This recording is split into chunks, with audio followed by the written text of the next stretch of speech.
West has come to town. Mae West premieres her film, I'm No Angel, at Grauman's Theater in 1933. Hello, folks. I was up here at Mr. Grauman's Theater to see the grand opening, the premiere of my new picture, I'm No Angel. Of course, I didn't call it I'm No Angel for nothing. She's notorious.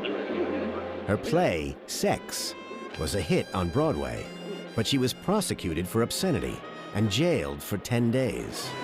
Stars are arriving so rapidly we can scarcely keep track of them. Mae West knows how to please a crowd. Don't forget, come up and see me sometime.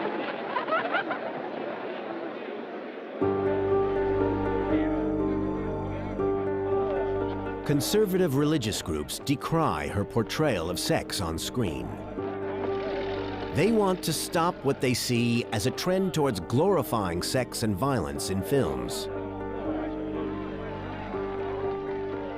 Hollywood tries to head off the threat. The production code Will Hayes introduced has so far had little bite. But now he brings in Joseph Breen, a prominent Catholic journalist and publicist, to enforce the moral guidelines. It's the beginning of an era of censorship that will span 3 decades.